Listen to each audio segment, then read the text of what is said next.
Hi folks, and welcome back to the Motorcycle Enquiries, and today we're going to have a look at Aquinas Natural Law. And we're going to look at whether natural law is actually useful in terms of making moral decisions, whether the idea of telos is suitable for deciding whether or not something is good, bad, right or wrong, if the universe has telos at all. And we're also going to consider whether double effect can be an appropriate moral response, i.e. is it okay to commit what is a moral act if the option was having to create more immorality by doing something different. Okay, so we have to ask the question, can something be judged morally depending on whether it's achieved its telos, humans included? It looks like we might have a tractor up ahead. Anyway, so intuitively, all societies seem to have some level of agreement on what is good for people and what is not. So human flourishing does sort of feel like indeed it is what we desire. But it could be individual flourishing rather than based on laws. Okay, oh, here we go. Yep.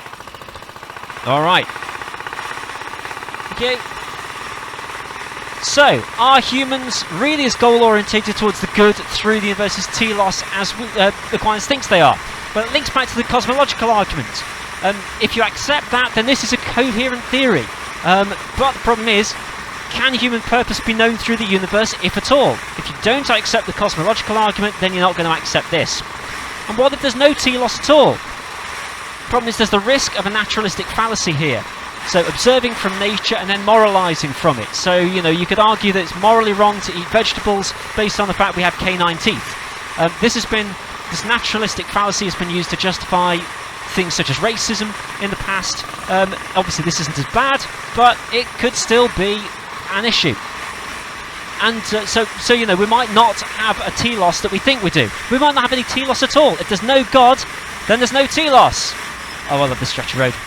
Anyway, yes, there's no God, no telos. Sartre, for example, with his existentialism, suggested that there's no purpose but that which we make for ourselves. So in that case, there is no telos that we need to follow. So overall, is natural law helpful in moral decision making? Well, you could argue yes. There are clear and firm principles in the precepts, much like an absolutist theory. It tells you what to do. There's a general acceptance of primary precepts. You know, there's biological evidence that humans follow them, so yeah, it seems reasonable. Oh, hang on.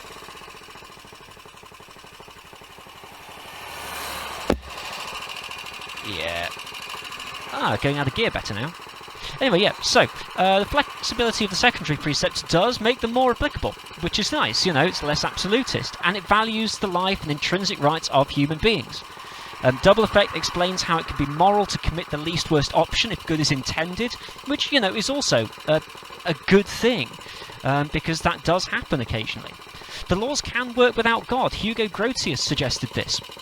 And actually, you can still use these laws if you take God out of it, because it still works on like an evidential basis. And also it's respectful of human maturity and reason in moral situations.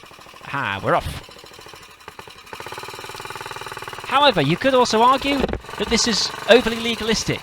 It focuses on the laws rather than on the people, so it risks devaluing the individual. You could argue it's outdated. You know, the laws, quote-unquote laws, on contraception and homosexuality seem to be out of step with modern times and may need re-evaluating, if not rejecting altogether. You could also argue that it's naive. This idea of real and apparent goods doesn't cover those who intend to do harm for harm's sake, and those people do exist. Okay. No one's running the lights, that's good. Okay. Augustine and Calvin both believe in fallen humanity. And so, you know, that would suggest that actually we're not as good as Aquinas thinks we are. And also, what about the role of Scripture? This seems to be suggesting that you can get everything that you need without Scripture. Barth wouldn't like that. You could also argue that double effect is difficult to judge. It's difficult to judge somebody's intention. And also, this suggestion that the laws can work without God. Well, what about the law of worshipping God and divine law? That's a pretty big omission to make. So, all things considered, natural law has got a lot of strength, but the ideas of telos and double effect do not come without their issues.